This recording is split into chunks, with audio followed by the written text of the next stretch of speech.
La prière corrige votre histoire. Shalom, bien-aimés dans le Seigneur. Notre méditation du jour s'intitule « La prière corrige votre histoire ». Nous tirons notre texte dans 1 Chronique chapitre 4, le verset 10, qui nous dit ceci. Jaébet invoqua le Dieu d'Israël en disant « Si tu me bénis et que tu étendes mes limites, si ta main est avec moi et si tu me préserves du malheur, en sorte que je ne sois pas dans la souffrance. » Et Dieu accorda ce qu'il avait demandé. Alléluia. La prière ne fait certes pas tout, mais elle fait beaucoup et tout ce qui est essentiel à votre communion avec Dieu. Si votre histoire de vie ne vous plaît pas, vous n'êtes pas obligé de continuer de la vivre. La prière peut la corriger. Dans notre texte, il s'agit de Jaébet. Son nom invoquait la douleur ou la souffrance, parce qu'il a été accouché dans les douleurs selon sa mère. Est-ce que vous connaissez une femme qui donne naissance avec Jaébet était si difficile à supporter qu'il était nécessaire de l'appeler souffrance afin de se sentir apaisé entre guillemets? L'enfant grandit et ne cessa d'écouter comme nom. Souffrance vient manger. Souffrance vient travailler. Souffrance vient jouer. Souffrance, tu étais où? Souffrance, tu pars où? Etc. Jusqu'à l'âge adulte, le garçon fut appelé souffrance.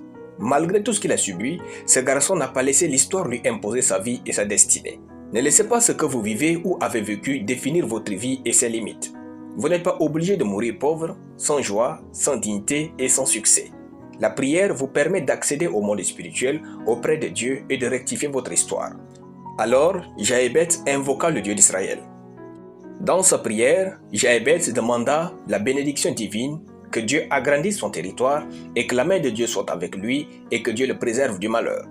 Dieu l'exauça et il est écrit, Jaébet était plus considéré que ses frères. 1 Chronique chapitre 4, le verset 9. Votre histoire finit quand vous dites que c'est fini. N'abandonnez pas sitôt quand votre prière peut corriger votre histoire. La prière peut réécrire des jours de joie dans votre famille. La prière peut créer l'atmosphère de bénédiction, de prospérité dans vos affaires et dans votre famille. La prière brise les qualificatifs des hommes pour vous donner ceux de Dieu. Tant que vous n'avez pas prié, votre histoire n'est pas terminée. Fortifiez-vous et priez. Votre prière corrige votre réputation. Votre prière écrit votre témoignage. Priez jusqu'à ce que quelque chose vous arrive de manière exceptionnelle. Alléluia. Nous allons prier. Père glorieux, je te rends grâce pour ta parole. Je déclare que je suis béni et les richesses abondent dans ma vie, mes affaires et ma grande famille, au nom de Jésus. Amen. La lecture biblique en une année, Osée chapitre 4 à Osée chapitre 6. Soyez bénis, c'était le pain du ciel.